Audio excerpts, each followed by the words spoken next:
हे भगवान, क्या सोचकर घर जमाई दामाद लाई थी मैं कि मेरी बेटियां मेरे पास रहेंगी और खुश रहेंगी, लेकिन इन आलसी दामादों ने तो हमारी जिंदगी को भी प्रॉब्लम में डाल दिया है।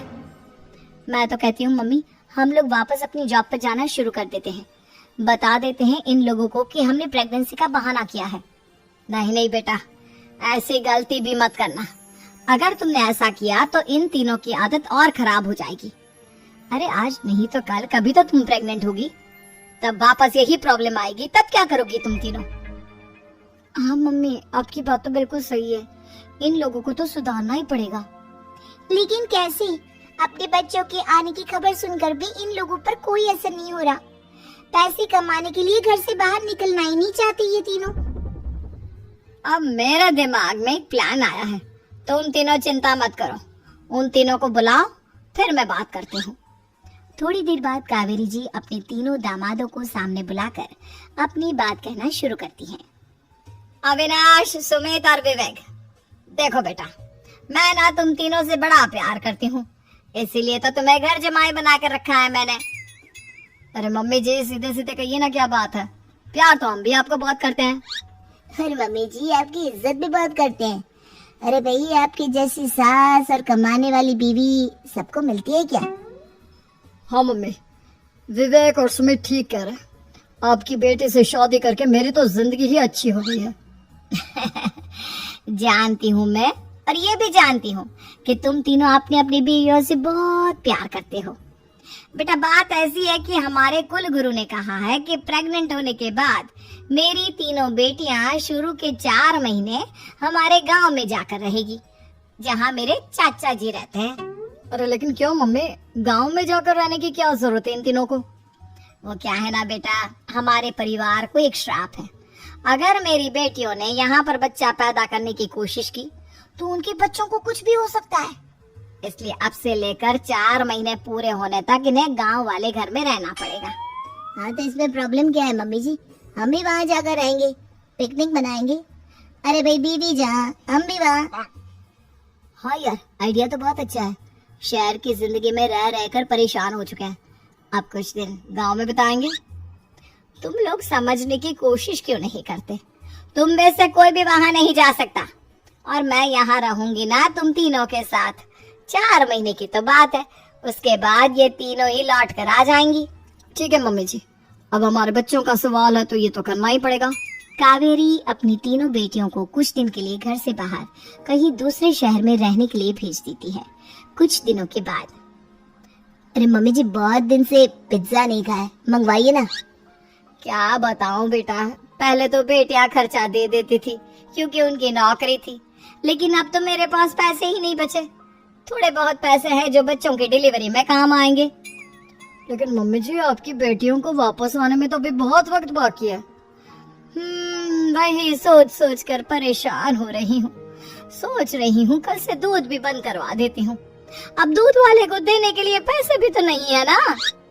अरे नहीं मम्मी जी, अगर दूध भी बंद करवा दोगी तो मुझे चाय कहाँ से मिलेगी? और चाय के बिना मैं तो मर ही जाऊंगा। क्या करूँ बेटा, इसके अलावा हमारे पास कोई ऑप्शन नहीं है। मेरे पास पैसे ही नहीं बचे। इस तरह कावेरी जी धीरे धीरे अपने तीनों दामादों को पैसे देना बंद कर देती हैं और घर में खाने पीने की चीजें लाना भी बंद कर देती है। अब वो तीनों बुरी तरह से परेशान होने लगे थे, और इसलिए एक दिन तीनों प्लान करके घर से बाहर निकलते हैं।